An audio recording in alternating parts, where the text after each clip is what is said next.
Welcome back to the Nuka Save podcast. He is back. He is free. He made it through. The Somehow, some man, way. the myth, the legend, Joseph Lavelle. We back, baby. We back. Thank you, thank you, thank you, thank you. I couldn't do it without y'all. Just all praise to God. Couldn't do it without him. Couldn't do it without the support of my friends, my family. Just really grateful. Very grateful for all the support. And Briggs made an appearance at Paris Island for me. Got to see me all dressed up in the Delta Blues. So, fun little I will, time. s- I 3 month say paid this. vacation, so all my food was provided for, my housing was provided for. Granted, I had to sleep with 100 other men, but it is what it is. Hey, it ain't gay if you got socks on. We had shower shoes on. Does that count?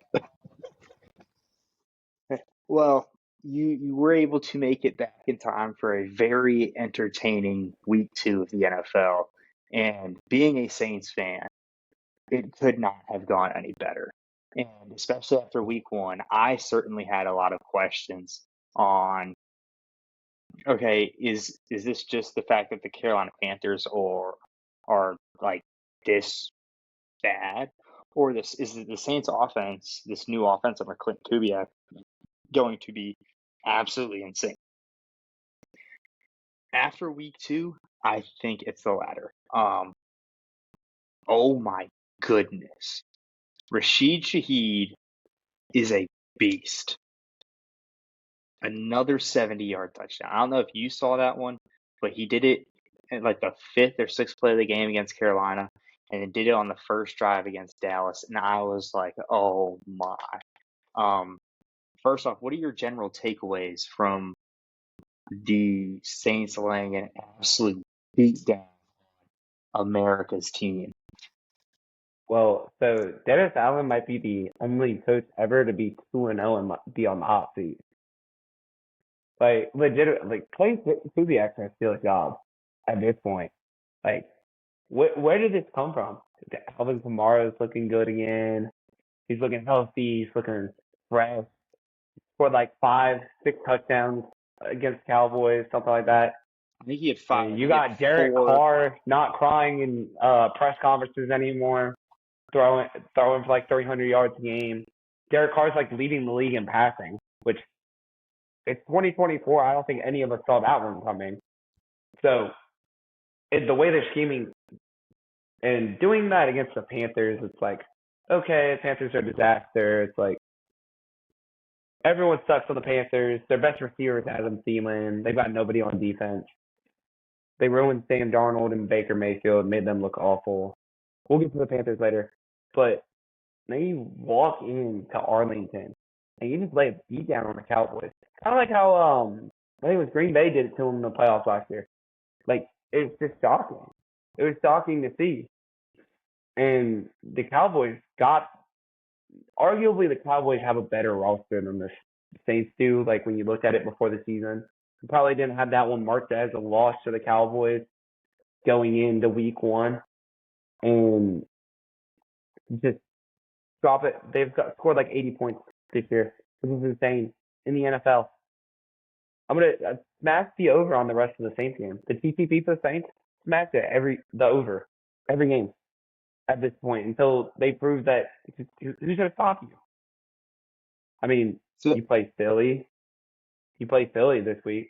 Philly. I mean, we seen what happened with Philly's defense on Monday night. Like, I don't know. Good for you. I'm happy for you as a Saints fan, but I don't think anyone's seen this one coming. So we saw week 1. I don't know if you got the chance to go back and rewatch it, but Dallas made the Browns offense into Deshaun Watson, and the entire Browns organization looked like a joke. I mean, that defense they laid the hammer down and pretty much just stopped that Browns offense from doing anything close to productive. And so for my picks of the week, going into week 2, I had that game as like under, I think it was 44.5 points. I was like, after seeing what they did, the they being the Cowboys in week 1, and what the Saints playing Carolina, I was like, hey, the past couple of times these two teams have met, it's been extremely low scoring. I did not expect to see a Rashid Shaheed's like 70-yard touchdown on at all that game. That was unbelievable. But I think you look at, and it's something that I'm starting to notice here in Carolina too, is that hey, our offensive line has struggled the past couple of years. Part of the reason why I think Derek Carr wasn't able to do as well last year compared to previous years or what we may have been expecting him, that offensive line is just it's been beat up with injuries and whatnot. So what's one way to kind of mitigate that? Get the ball out of his hands fast. Get in one of the ways we're doing that, pre-snap motion. It's unbelievable how much they're doing it, and they were talking about it on that broadcast. They're like, "Hey, everybody's bought into it. Everybody's like, yeah, this is kind of what we're doing now." And it's moving the defense around, and more specifically, it's moving the linebackers out of position and making them question what their next assignment is. And it's freeing up Kamara to run like he was back in 2018. It's freeing up Shaheed and Olave to go down the field and attack the middle of the field, more importantly. But now you're starting to see Derek Carr play like he was more early on in his Raiders career. And so, I mean, it's just, oh my god, it is so good to finally see. Now, looking ahead, we have the Eagles this weekend. If they drop another 40 burger on the Eagles, is it time to start talking about the Saints as being the number 1 team in the NFL? Depending on how their defense looks, because I mean Jalen Hurts turned the ball over 3 times. You get a pick on Jalen Hurts. If their defense plays well and it's not even if it's like a 37-34 game, and if Saints score at least 30 points, probably the best offense in the NFL, depending on what else happens this week. But I don't think anyone's moving the ball like the Saints are. And another thing on Derek Carr is I think the Spencer Rattler talk. There's something on in Derek Carr that we haven't seen. I think this kid from South Carolina didn't really do a whole lot in South Carolina. He put up the program a little bit, but he got forced out of Oklahoma for it was Caleb Williams, and really brought that program up a little bit. But he didn't really do anything. And I think that pissed Derek Carr off a little bit. And kudos to him. But back to if the Saints put up another 40 piece, it's by far the best offensive scheme, like you said. Pre-snap motion to move those linebackers around. So even if they are going to blitz, still move that much further away from the quarterback or wherever. And it's not like Kamara blocks all that much. It's not very often that Kamara's pass blocking. I didn't feel that way when I was watching the game this week. I didn't get to watch the game week 1, but it's going to be very interesting. And for Philly, that seat's going to start heating up for Nick if you get embarrassed. You got embarrassed by the Falcons on Monday. So I feel like Philly needs this game more than the Saints. And New Orleans isn't going to be a very easy place to play. So good luck to the Eagles, because you got your hands full more than you did with Atlanta last week, and you sold that game. And the Saints look kind of unbeatable right now. So you talked about how important the Saints defense is going to be coming into this matchup, and given it's only week 2, but so far they have the 3rd best rush defense in the league, giving up only 126 yards on the ground. But when it comes to passing, they're in the bottom half of the league, giving up right around 460 yards between the Panthers and the Cowboys. But they've also picked off the quarterback between Dak and Bryce Young, who we'll get to that in a minute. They've picked them off 4 times. So I don't know how the Eagles are going to scheme this, but if they're going to try and go on the ground, which seemed to be, I don't want to say the best way they were able to get kind of points against Atlanta, because I think Saquon had him a game. I know he dropped that third down pass, but still, I think he performed well. But like again, this defensive line, you added Chase Young, you still got Cam Jordan, and then all those kind of ancillary pieces start to feel like that puzzle on the defensive line, and that front 6, 7 as a whole is really that whole puzzle starting to kind of piece and come together, and they're starting to finally look like that Saints defense that we saw in 2018, 2019 when they're making the run to this NFC Championship when, no doubt about it, they got robbed.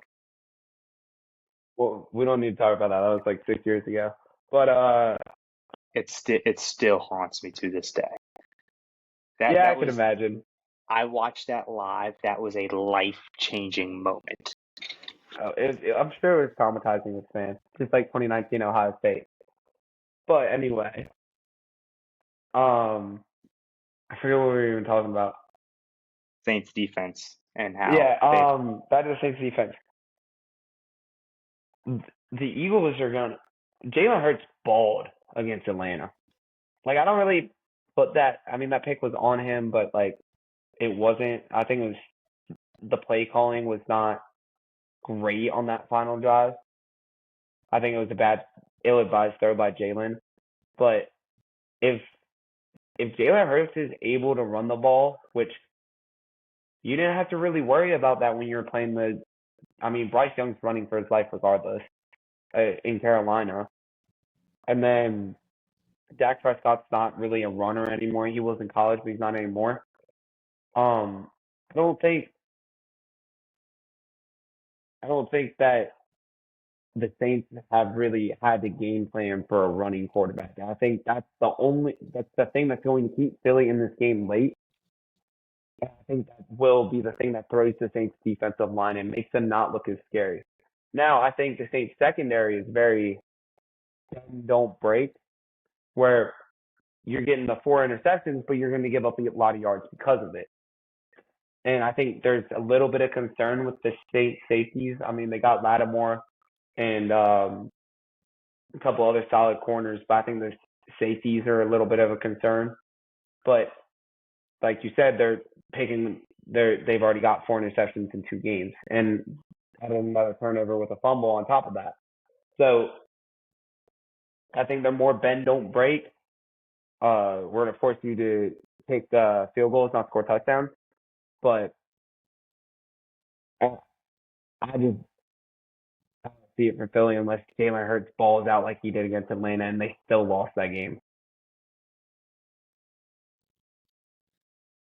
So, and then kind of looking beyond, because the Saints have a pretty tough stretch looking kind of into the future here a little bit.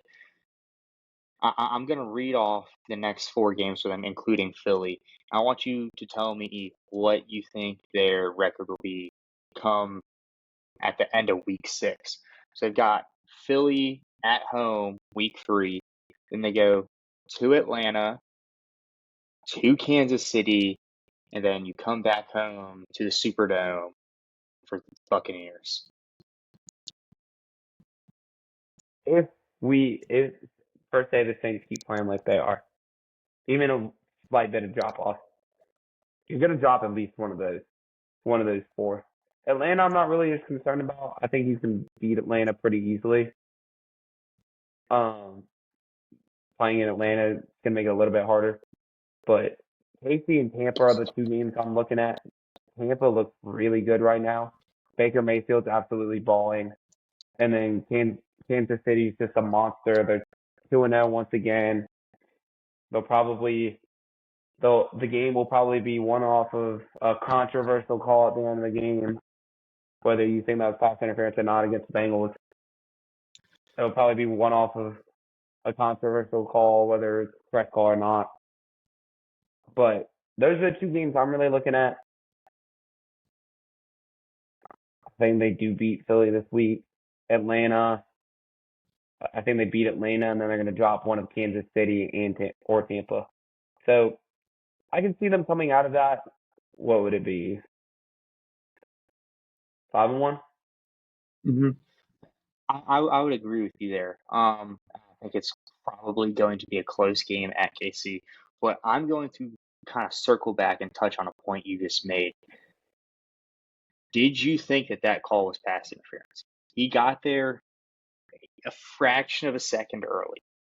There was slight contact between his forearm and the head, and questionable on whether or not it affected his ability to catch. But do you think that call should be I think you go made with the call on the field. I mean, I don't like the call. I mean, it's, I guess it's technically pass interference, but it's kind of ticky-tacky. It's very, very ticky-tacky. I don't like the call, but I guess I'm okay with you throwing the flag. It's hard for me to say but I don't know how much I like the call. I wouldn't have thrown the flag personally, but I can see why the referees threw that flag. So, but it's Kansas City. I feel like Kansas City gets a lot of these controversial calls, and a lot of the times it ends up being the correct call. It's just Kansas City gets all soon the enough? Now, controversial calls. I've actually got some homework for you. It's probably been a while since you got some of that, but go back and watch like the first 2 quarters of the Ravens Chiefs game from Week 1. That was loaded with crap. There's no way you call the Ravens for like 5. I don't know if it was like illegal formation. It's the new one where they want the guards and tackles to be like in line with like the center's belt. And then you had Jawan Taylor for the Chiefs jumping way early on what should have been a false start, and him being lined up nowhere close to the center. Dude was probably the whole yard back from where it should have been. And so just go look at that, take a peek, do what you will. I'm not going to call out the no fun league here, but certainly there's something fishy going on there. I'm not really in the business for blaming refs. Not not in that business. Oh, I think all 10 of our listeners are well aware of that one. Not in the bit. I don't blame refs consistently. Only when I'm mad over the game. I Only was when about I'm to say mad at the end of the game, and then I'll come back the next day. I've been in the locker room before and heard you rant for like 30 minutes on how the refs were complete dick. So Well, that's different when you're playing. That's different when you're playing. It's different. It's different when you're playing rec league hockey versus watching a professional football league game. But that's wild. That's wild you bring that up. you know other refs were terrible? The The one SEC officials this past weekend. the SEC officials are consistently bad. The They're ones in the South consistently Carolina bad. LSU game were god awful. The ones in the Georgia Kentucky game, god awful.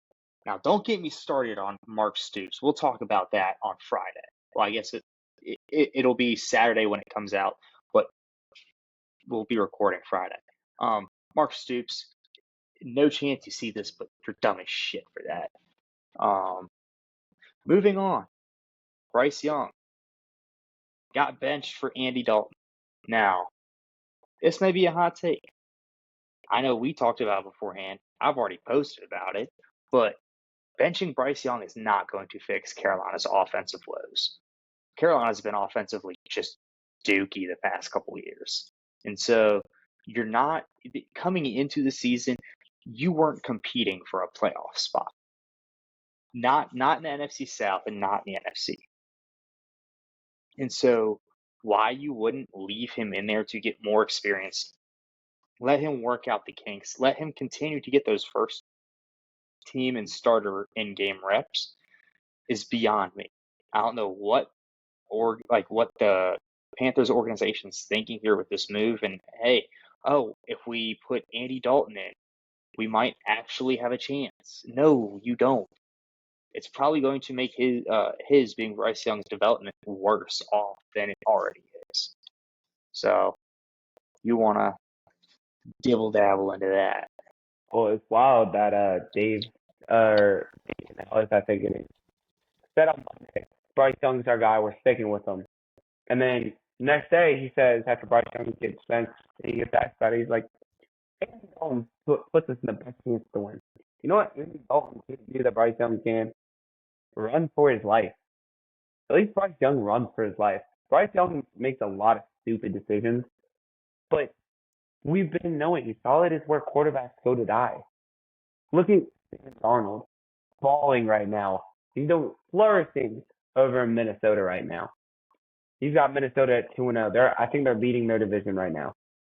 Baker Mayfield balling. Just got a huge bag with the Bucs. He brought them to a playoff spot last year.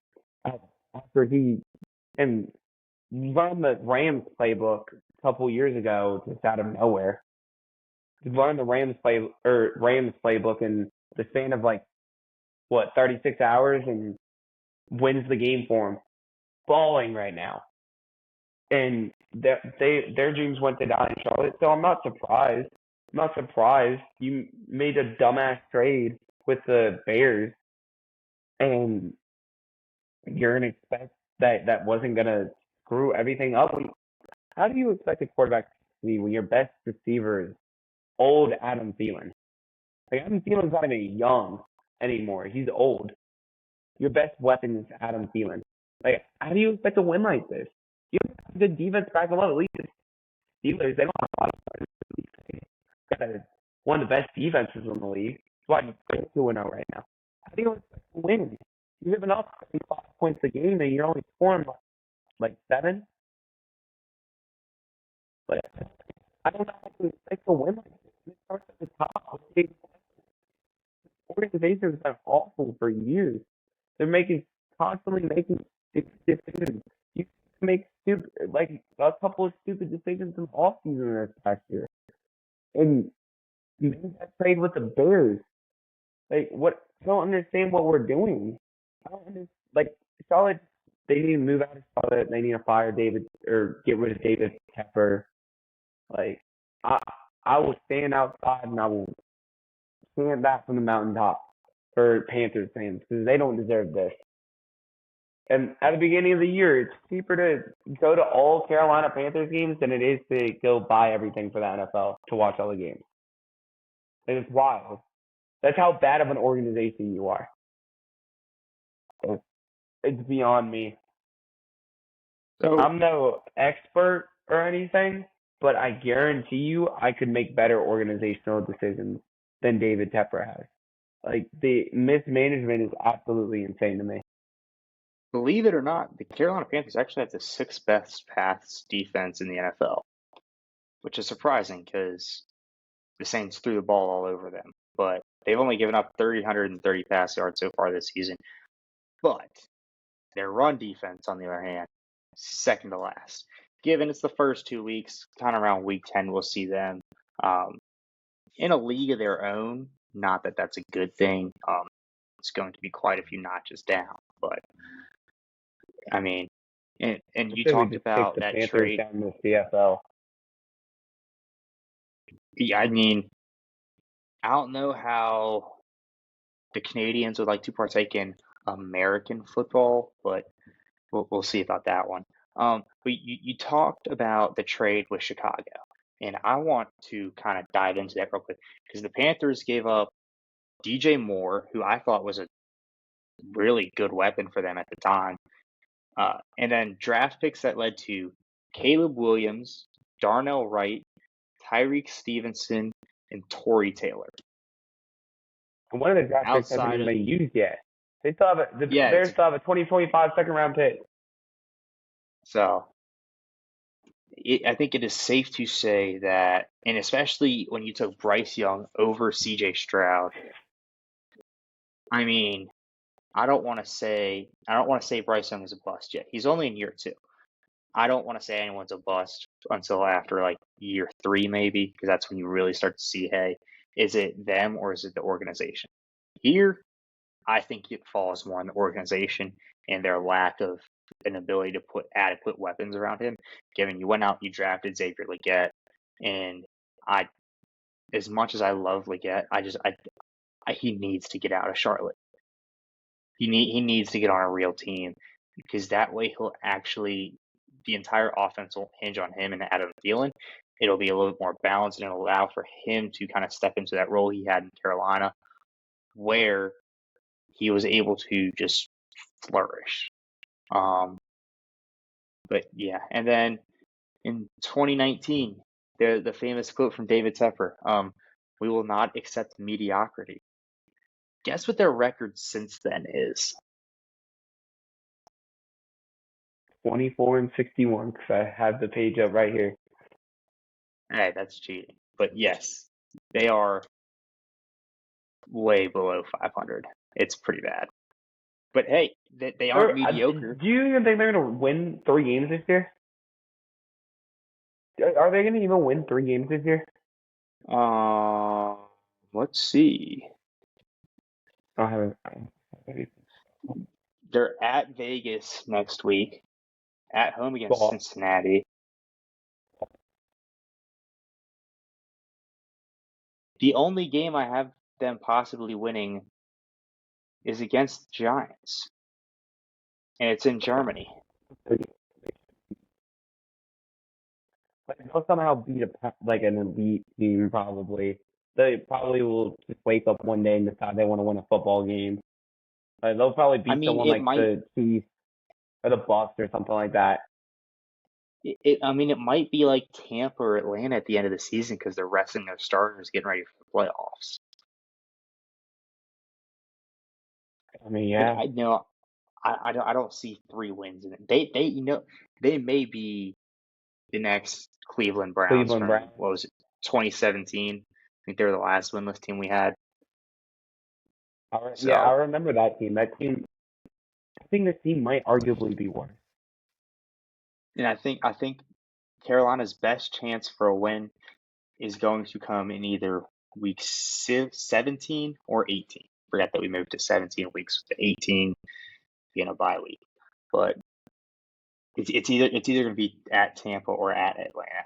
And it's going to be because neither one of those teams is starting their starters. But and even then, all those teams might be playing their starters because those are both those teams, I believe, are divisional games. Yeah. I mean, they're either going to be jockeying for position or the division's going to get settled. Yeah, those are both divisional games, which is what gets you the tiebreaker. To get the division, get you home field advantage in the playoffs. So honestly, those 2 teams starters will probably play realistically, because I think it's going to be a tight race between Atlanta, Tampa Bay, and New Orleans in that division. So they might not even. And you lost 47-10 and 26-3 against 2 teams that were not very highly touted going into the season. Big question for you here now. Which offense do you think has had it's either worse or has had a bigger step back? This year's Michigan team compared to last year, or this year's Carolina Panthers? Which team's offense has failed so miserably compared to expectations? I mean, did Carolina have any expectations? These teams really have expectations going into the year. Probably the Wolverines, just because you're coming off a national championship. I think you have it somewhat figured out on offense, and the Wolverines are awful on offense. I mean, so just all the other Warren. But, and then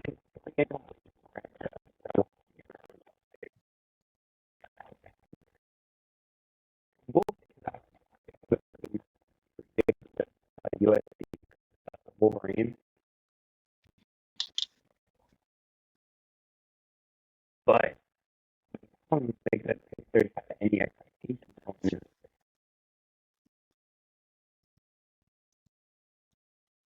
But I mean, anyone who has listened to Dave Portnoy talk, and I think a lot of people who watch kind of both the NFL and college football likely follow Barstool in some sort of manner. I think they would be able to say, or I don't know if they've seen the clip, the way David Portnoy talks about Michigan, he talks about them as they're the second coming of Jesus. And it's so unbelievably annoying because you look at them this year, their offense is stuck. I mean, they got dog walked by Texas in the big house. You beat, what was it, New Mexico State by 10, 7. It was a lot closer than it This should have been. weekend.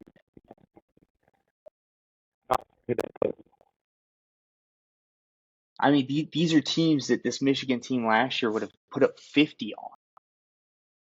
And you're only scoring. No, 30 to 10. Which, okay. Fresno State. Okay. And then lost 31-12. And the Arkansas State.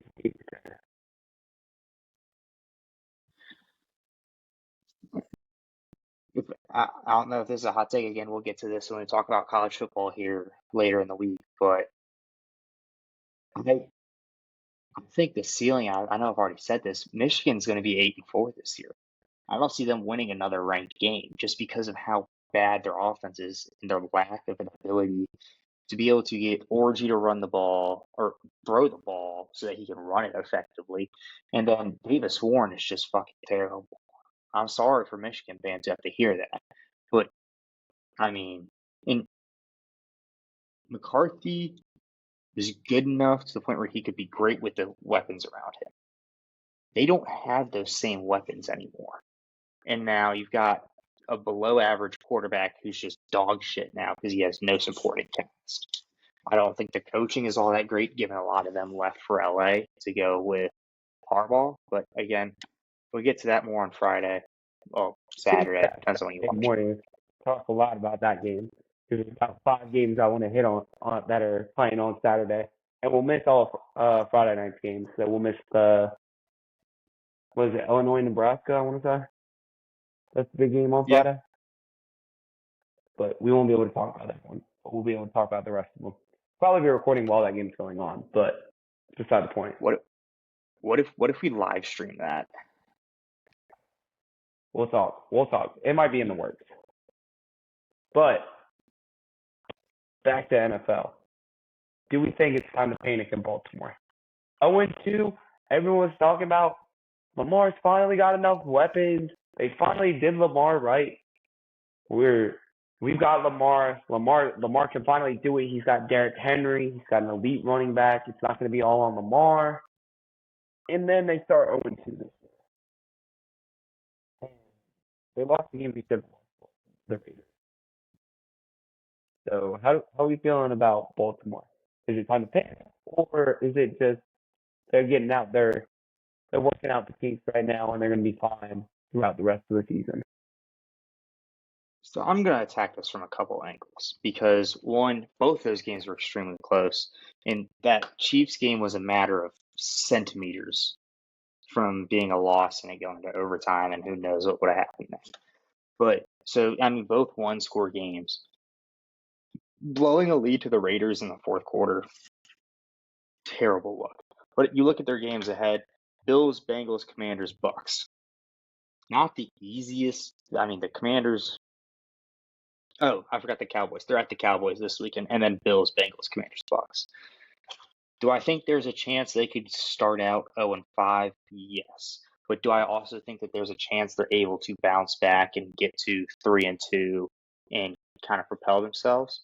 I also think that's a very good possibility. What I think is the biggest thing they need to do, I don't want to say incorporate Derrick Henry more, but they need him to run effectively. He's had, similar to when he was in Tennessee, he'd have games where he'd run for $150 and 3 touchdowns, and then the next week he'd have 10 carries for 33 yards.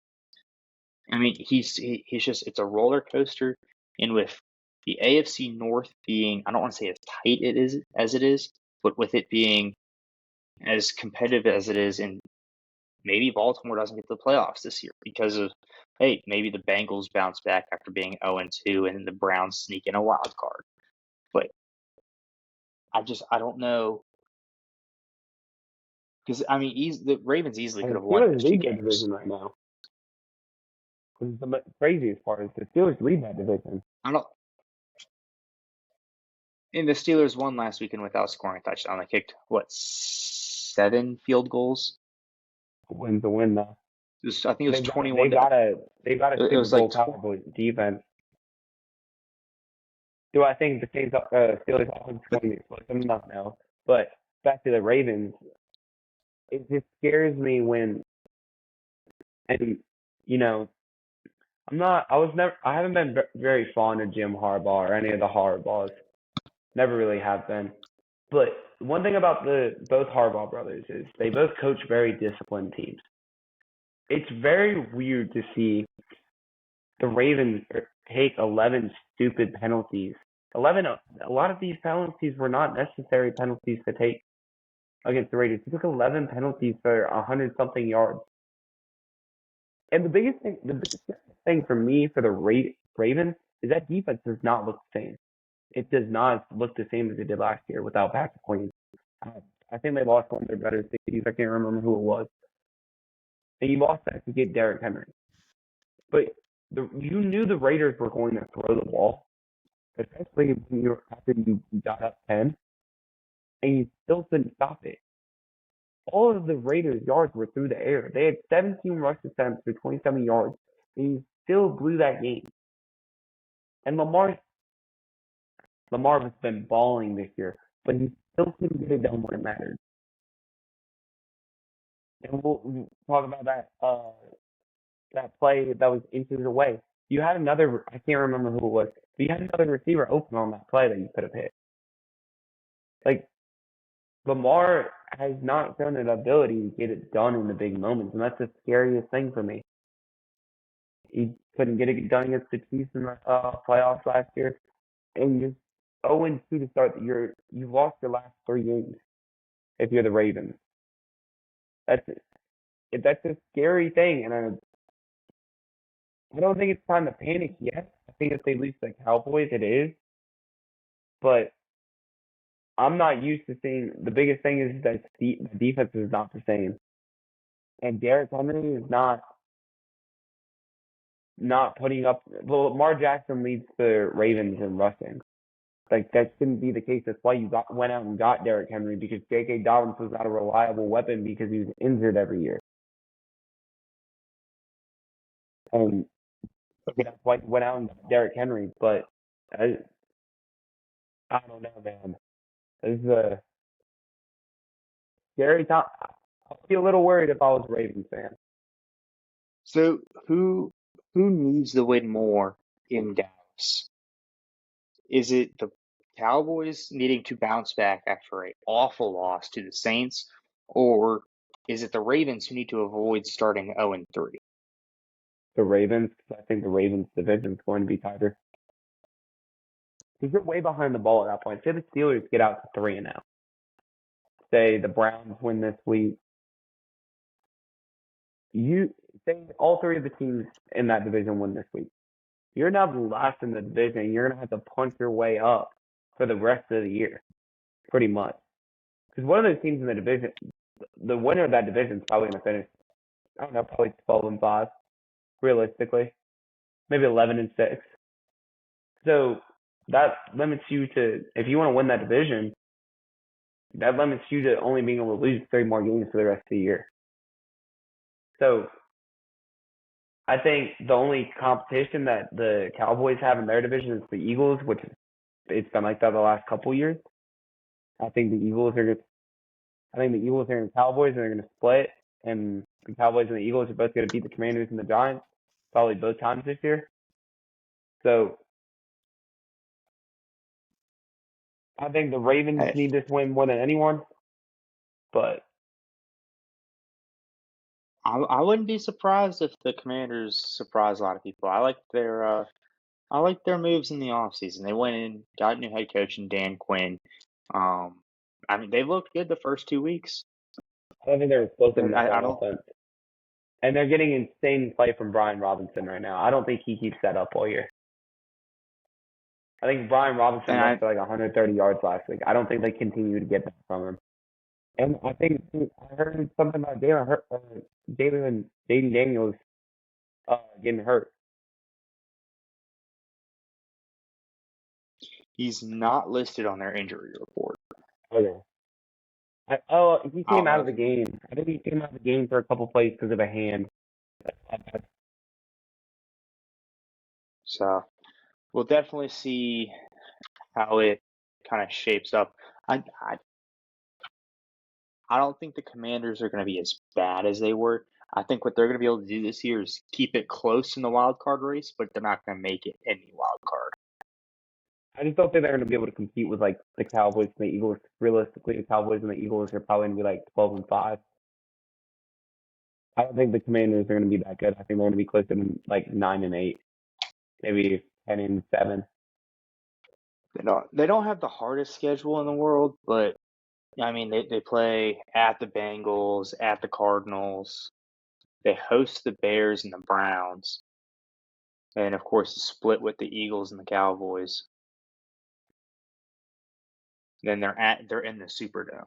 So and again, the Saints always tend to lose one game to a team they probably shouldn't. So maybe you take Washington money line there.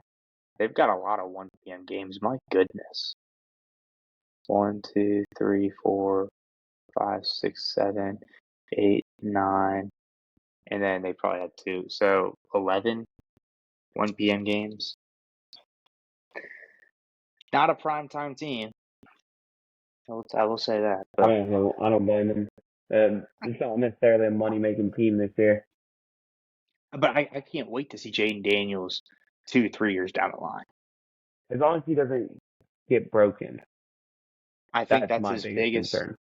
Yeah, I was gonna say that's my biggest concern as well. But I think he could turn into a similar quarterback as Lamar. It'll be again up to him whether or not he's able to get it done when it matters most. But I think Well, James is that's gonna have to put some pounds on.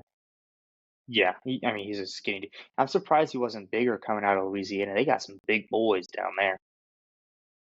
Telling you that, they got some good food down there too. That gumbo. All right, so Get we ready to get get some of to our that red division beans and winners? rice. We ready to get to our division winners? All right, do you want to go with yours first? Or you want me to Yeah. go with mine? Yeah, I'll go. And I'll start with the AFC just because I think it's going to be a little bit more entertaining than the AFC. The AFC the past couple of years has been, I don't want to say chalky, but it's been too predictable, if you know what I mean. There just hasn't been any real competition per se, um, for the divisions at least. The wild card's always entertaining. But NFC South, I've got the Saints. I very easily think that 3 teams from the NFC South could make it into the playoff. Um, there's just so much talent, and I think that ultimately there's probably going to be a little bit of beating up on each other in the division. But I mean, with the way the Saints have looked these 2 weeks, I hope I do not jinx them. They look so dangerous. I mean, this is the best Saints team I think I've seen in a long time. Moving to the NFC North, I've got the Lions. I don't think the Bears will be able to compete, uh, especially with even though they've got an easy schedule, their offense has just been abysmal. For what they've got, yeah, I know Keenan Allen's on the sideline right now. He hasn't played yet, but for what they've got, like outside of that, I mean, we talked about DJ Moore being an addition in the running back room there. Their offense, they just scored their first offensive touchdown against the Texans this past week on what was it, Sunday Night Football? Yeah. I think they had 2 or 3, but not they so far have not met expectations at all. They've come nowhere close to it. And so I don't know, given it's year 1 of Caleb Williams, my expectations for him coming into this year were low. But my expectations for him kind of going into year 2 and year 3, he's in the NFL, he's acclimated, he's used to it, he knows what's going on. Let's hit the ground running now. That way, he's used to Odunze being there. He's he's got the whole system there. Chicago and Ryan Poles and that whole front office has done a good job, better job than they have with other quarterbacks. I think they screwed over Fields there at the end, and Fields is a great quarterback. They just kind of were like, yeah, it's time for us to move on. So I've got the Lions in the North. I don't think the Packers. I think the Packers. I think ultimately for my wild card, I think it's going to be Bucks, Falcons, Packers. That's that. And then for the NFC East, I've got the Eagles. Did you have to say something? No, I'll let you finish first. I got the Eagles. I just after what I saw from Dallas, even though I thought their defense was good in Week 1, I think they've got a lot of concerns on offense they need to address, especially being one-dimensional. I think that their ability to run the ball, especially they came back, got Zeke, they got Deuce Vaughn there. They just haven't been effective. They're there, they're just not doing anything. And so I think they need to be able to run the ball better, especially when it comes to the playoffs. The teams that win have good defenses and run. They've got the good defense. Now they just need to figure out how to run the ball. And you saw with the Saints, Kamara's back. He's looking real good. They've got a good defense. So, and then NFC West, I've got the Cardinals. A little change of pace, but I think where the slip up from the Rams is going to come is they're going to be so injury prone this year. You've already seen Cooper Kupp go down. Puka Nacua is struggling with injuries right now. He's been in and out of games. I don't know if he's officially listed on an injury report, if he's officially out moving forward, but he's getting banged up, and I don't know how he's going to be able to hang on moving kind of into the latter half of the season. We have the exact same prediction for the AFC, so I'll let you cover that and your picks. Question for you first. So you got the Yes. The Falcons and I forget the other team you said. Bucks, Falcons, Packers. Niners missing the playoffs this year. Yeah, it's going to end up being a tiebreaker or something stupid like that. Just seeing how, I mean, I'll pull up their schedule right now, but just seeing how they've played so far, I don't think they looked bad. I mean, granted, I only watched highlights. I didn't think they looked terrible in Week 1. They didn't look terrible. They looked good Week 1, but Week 2 they were more or less disappointing. And I mean, they've got Debo that went down now. Given they've still got Ayuk there, but McCaffrey's down. So again, I think they're going to be a team that struggles with injuries. McCaffrey's out until mid-October. I don't know how long. I think Debo's out 5 weeks too. Yeah, about at least 4 weeks. And so, given you've got Rams and Patriots these next 2 weeks, Rams could steal one back. Patriots, I think they're kind of in the shitter this year. But then you've got Cardinals, Seahawks, and Chiefs. You very easily could lose those 3 games. And that Chiefs game might be the last game you're without them. And then you get Debo and CMC back, and the first 3 games they're back is Cowboys, Bucks, Seahawks, and then looking after that, Packers, Bills. Like they just got Which they'll probably go through that stretch 3-2 at least. At worst 3-2. Of Cardinals, Seahawks, Chiefs, Cowboys. I could see them beating the Cowboys, and I can see them beating the Seahawks. I don't know if I see them beating the Cardinals, especially without Debo and CMC. And I don't know if I can see them beating the Chiefs and Bucks. How long does Kyler keep up this play? Kyler's balling right now. The entire Cardinals offense is just hinged on getting the ball to Maserati Marv. Which we'll cover in best bets in a minute. But I'll get to my pick. I mean, he went off especially in the first half this week. And he said something that I loved. Said Kyler had 4 incompletions. They were all to me. It's not good enough. Love it, love it. But my picks for the NFC going to be the only stay the same. NFC North is going to be the Lions. I think the Lions should just have a better roster than the Packers. I think those other two teams are going to be able to compete consistently, even though the Vikings look really good right now. We'll see if they can stay healthy. The East, I got the Eagles. I think it's going to be the same story. It was well.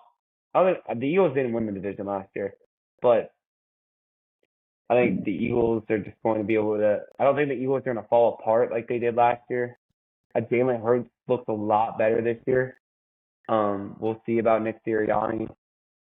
Uh, Nick Sirianni continually mismanaging games. Vic Fangio selling that Eagles out on defense. Saquon Barkley dropping balls that he shouldn't be dropping. But we'll see with the Eagles. I think both the Eagles and the Cowboys have inept coaches, but NFC South, I've got the Bucks. I think Baker and the boys stay hot. I don't think the Saints can continually keep up this play. And well, a lot of this hinges on injuries. I think the Baker and the boys stay hot. They got a better roster than they did last year. And then I think Kyle Shanahan's going to have the Niners figure out a way to win the West. I don't trust the Cards. I don't trust Kyler Murray.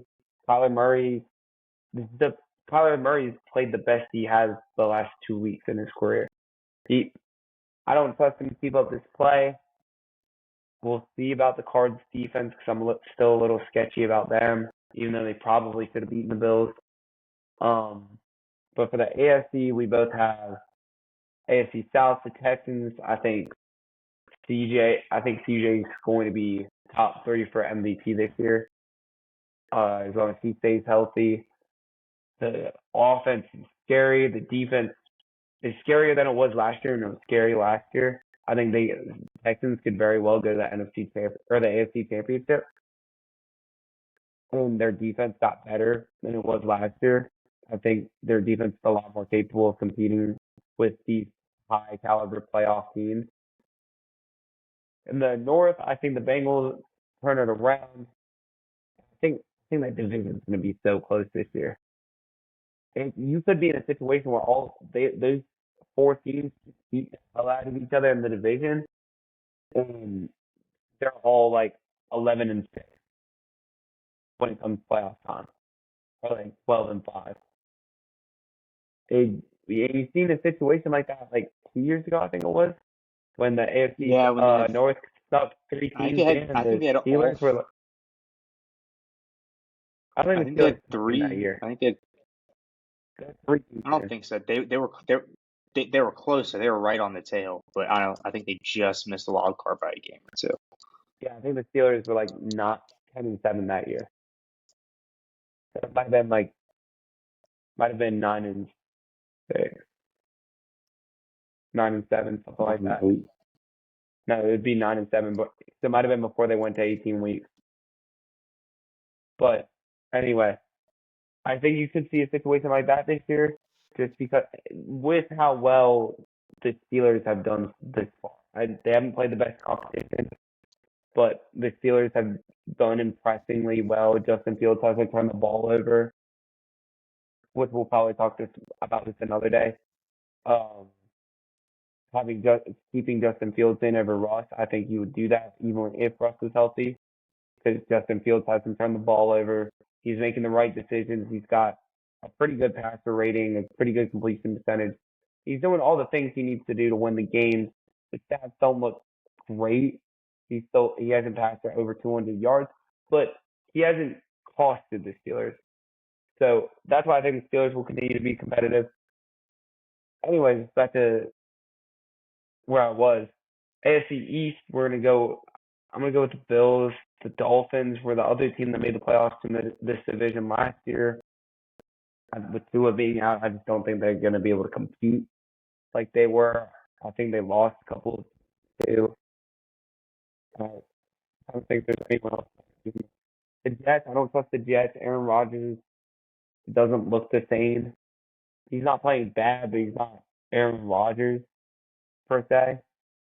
Um, then we got in the AFC West the Chiefs. I think the Chiefs, the dark patty, race supreme. I think that's going to change. Chiefs will probably end up being first in the AFC again. Whatever. I think it's probably the same script this year as it was last year. Anything you got on the AFC before we get into Um, it?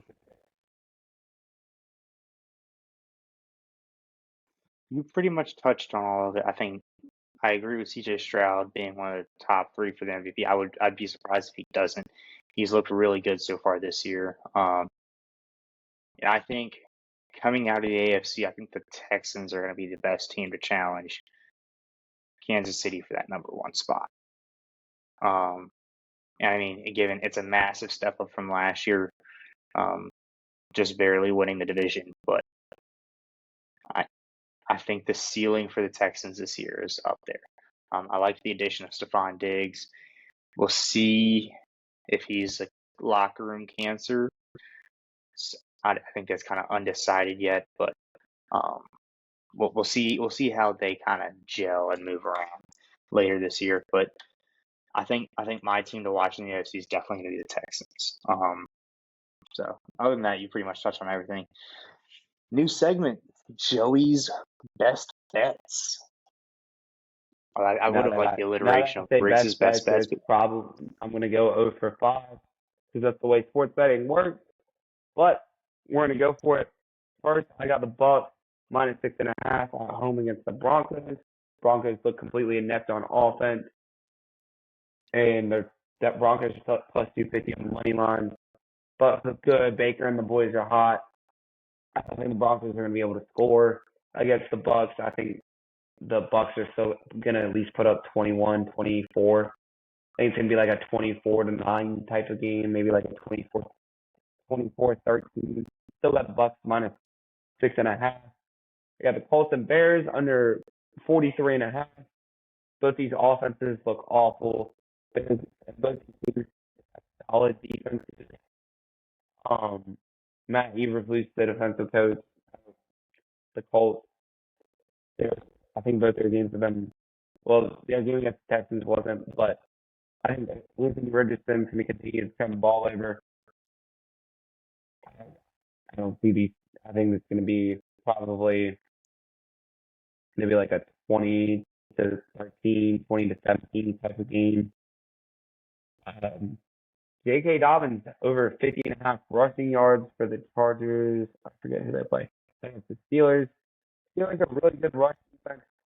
What is Jim Harbaugh teach? Jim Harbaugh teaches his teams how to run the ball. J.K. Dobbins is absolutely balling, leads the league in rushing. And that's a minus 120, which is I couldn't believe my $100. I that the Bucks bet and the Bears bet were both at minus 110. Got Marvin Harrison Jr. anytime touchdown plus 170. Still with the line there, and the game Kyler just fought Marvin Harrison Jr. He's an absolute monster. So, and then I love this bet at Washington plus 7.5. Bengals haven't looked. I mean, they didn't look bad against the Chiefs, but you're 0-2, coming back home. Is there a little bit of letdown? Bengals, and they lost the Patriots 16 at home. I just don't think they're going to be able to run up the score against Washington. I think Washington's going to keep it close, especially with Jaden Daniels still playing. And so Washington plus 7.5 at minus 120. And I think the game plan for Washington is going to be to run the ball. Brian Robinson, he's looked really good so far, especially last week, for like 130. So I think the Washington's going to try to kill the clock, play keep away from Joey B. And those are all of my best bets for NFL this weekend. Probably a good one for back on college. So tune in for that on Saturday morning. we'll try to have that out early so you can watch that episode and get your picks in. But We'll have the post out for picks Friday night. So that will be done. That will be visible for all of those who tail. Those will be out there. My week 3 NFL picks, I've got Saints money line versus the Eagles. I think this offense isn't slowing down anytime soon. So it's going to be tough for the Eagles to handle that. No bounce back after the Atlanta game. Got Texans money line versus Minnesota. It's Minnesota. They're 2-0 right now, but I think it's kind of a pretender state that they're in right now. I don't think they're as good as their record is telling you they are, or how good they've played so far. I think they're going to have a letdown. I think CJ Stroud is going to come in and dice up that Vikings defense. I've got Colts money line versus Chicago. I think, like you said, it's going to be a low scoring game. It's probably not going to be the greatest one to watch. It's probably going to be a lot of turnovers. It's probably going to be ugly. Good old Northern football, I think, would be the best way to describe it. And then last for my 4, I've got Ravens money line in Dallas. I think they get the win that they are so desperately needing. Lamar is going to be able to get it done in the air. Derrick Henry breaks out, has a big game on the ground. Wouldn't be surprised if he has 2 or 3 touchdowns this weekend, similar to what Alvin Kamara had last weekend. So, Joey, off to you. and it's on me for taking this pick. I promise you, when I looked at the line, it was Chiefs minus 195. That's why I picked it. We don't take easy bets here. I got the Chiefs over the Falcons this week. I think Chiefs always start off hot. I don't think they're going to stop with the Falcons. I think the Falcons are going to be a little bit of a letdown after they spun the Eagles last week. The Chargers over the Steelers. I think the Chargers are going to be more explosive on offense than the Steelers will be. Love Justin Fields. I think the Chargers might turn Justin over for the first time this year. But I got the Chargers over the Steelers. This is probably going to be like 13 to 10, realistically. Got the Packers over the Titans. If anyone nail in their coffee. So Will Levis will watch this week. And then Lions money lined over the Cards. Murray. Like I think the game plan is going to be throw it to Marvin Harrison Jr. Maybe the Lions will catch on to that, but I think the Lions overall will have a better game plan going into the season than the Cardinals will. So, but I mean, hardest part about all this is that we really don't know. I feel like we don't know yet in the NFL. Like we've only been through 2 weeks. These games are really hard to decide, really hard to pick, all that type of stuff. But we'll see why we play the game. Awesome weekend of football to watch. What is the Thursday night game this week?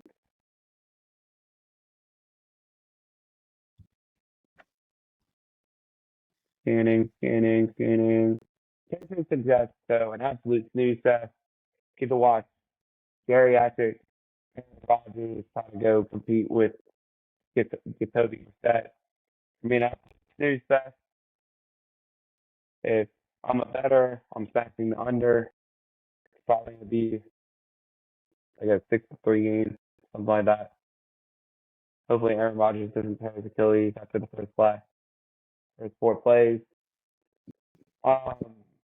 But yeah, I ain't got anything else. Do you got anything else for the people? I don't know. I have some friends who would be mortified if that happened, but that's all we've got for today. We will see you guys here in a couple days. Thank you for tuning in. If you've stayed this long, at the time of recording, as I'm listening to it, Joey's audio is questionable. We're working on it. It's Look, I'm on a makeshift setup hotspot he's right running now. everything. Yeah, so it's the best we can do. We're sorry for it. But yes, thank you for tuning in. We will see you guys Saturday morning. I guess we'll have to do our own little version of game day. So We will see you guys Come up later. with